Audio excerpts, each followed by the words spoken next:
Make America Healthy Again targets big food, but has Wall Street's appetite soured? This is Sectors Up Close, and we're talking about U.S. consumer staples. U.S. Health Secretary Robert F. Kennedy Jr. is tracking America's diets and believes that the fault lies with the $2.4 trillion food industry. Meanwhile, sales are struggling across the packaged food sector as cautious consumers continue limiting their grocery bills.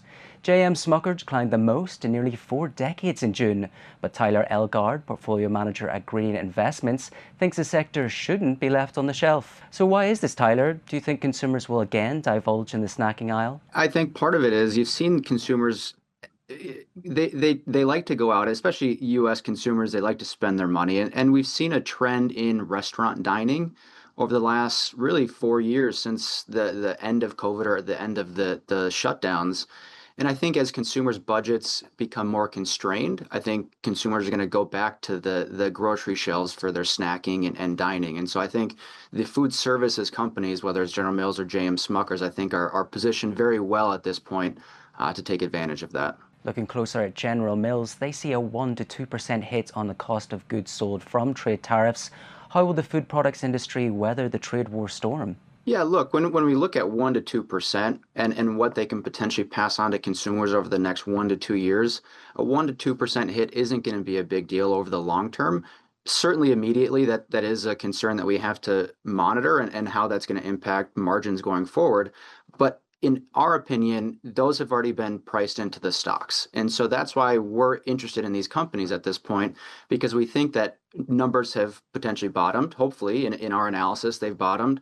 And so that allows us to have multiple expansion, allows us to have margin growth moving forward, which makes these stocks look attractive. Wall Street is expecting lackluster profits and forecasts in the upcoming earnings season. What will you be looking for when these packaging giants report in the coming weeks? A lot of it is going to be about volumes, right? Is there volume growth? Is it relative to the last quarter or the previous year? What do those volumes look like? And also the price and mix of what they're actually selling and what consumers are buying. But the other part of that is more commentary on tariffs and the potential impacts, but also commentary around guidance, because we've seen guidance come down and estimate revisions have come down. And so having more clarity around that moving forward will be very helpful. So certainly looking at volume, price, mix, but then guidance going forward, and hopefully that has now bottomed. Robert F. Kennedy Jr. has made removing artificial dyes from U.S. foods an early priority. How will this affect the sector, and should we expect more health crackdowns? Yeah, it's hard to say how it's fully going to impact these companies and the margin impact that it's going to have for them. But I would say that, consumer trends have been changing over the last, again, 5 to 10 years, where consumers are more interested in cleaner products and not having these artificial dyes that, make your food look better. Consumers really want the products that have 5 items on a label versus 30, right? And so we're starting to see that trend. So I don't know that's going to be a major impact.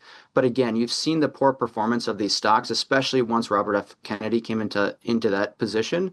And so I think a lot of that has been already priced into these stocks and potential for future growth of the companies moving forward. So Tyler, let's look outside of food products as well, and the Health Secretary has failed to mention the health impact of smoking.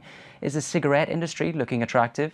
I wouldn't necessarily say the cigarette industry. Those volumes continue to decline. They've been declining for multiple years.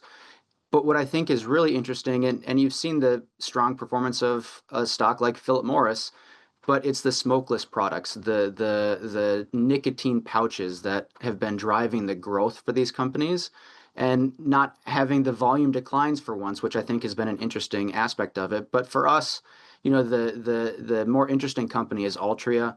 They've, from a valuation perspective, you get a pretty significant discount. But I would say the tobacco industry isn't as attractive, but it's more the nicotine and the potential growth that those companies can have. Tyler Ellegard, portfolio manager at Gradient Investments. Don't forget, you can watch more videos on Reuters.com.